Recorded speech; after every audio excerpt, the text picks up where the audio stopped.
Zero waste, sampah dapur jadi cuan. Solusi di masa krisis. Di masa krisis seperti sekarang, ketika harga bahan pokok naik, listrik naik, tapi penghasilan tetap segitu-gitu aja. Akhirnya banyak orang yang mulai sadar bahwa kita nggak bisa terus bergantung pada gaji bulanan. Harus mulai mencari sumber penghasilan baru buat bertahan, bahkan lebih bagus lagi kalau berasal dari hal-hal sederhana di sekitar kita. Salah satunya dari hal yang paling sering kita buang, sampah dapur. Setiap hari, dapur kita menghasilkan sampah organik, kulit pisang, sisa sayur, ampas kopi, air cucian beras, dan macam-macam lainnya.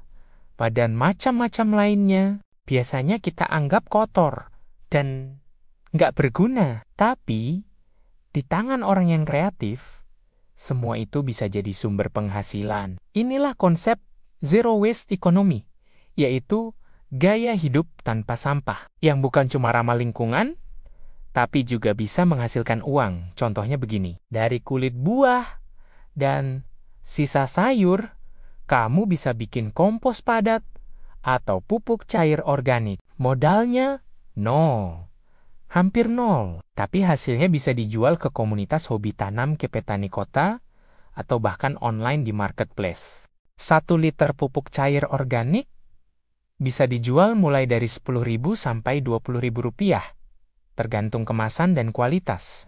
Kalau kamu rutin produksi, bukan nggak mungkin bisa dapat ratusan ribu sampai jutaan rupiah per bulan. Cuma dari limbah dapur rumah sendiri. Ada juga yang memanfaatkan ekoenzim, yaitu cairan fermentasi dari kulit buah dan gula. Bisa dipakai buat pembersih alami, sabun ramah lingkungan, bahkan penyubur tanaman. Di masa krisis ekonomi kayak sekarang, banyak orang mulai beralih ke produk murah dan alami.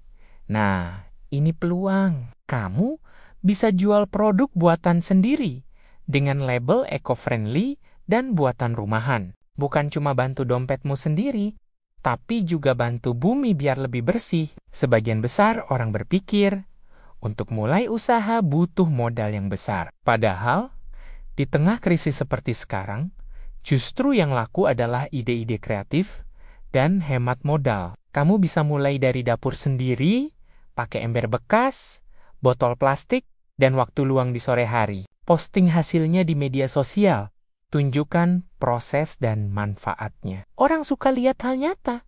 Apalagi kalau itu bermanfaat dan sederhana. Dari situ, perlahan kamu bisa bangun brand kecil yang tumbuh dari rumahmu sendiri. Jadi kesimpulannya, di masa krisis orang yang bertahan bukanlah orang yang paling kuat, tapi orang yang paling cepat beradaptasi. Jadi sebelum buang sampah dapur hari ini, pikir lagi deh.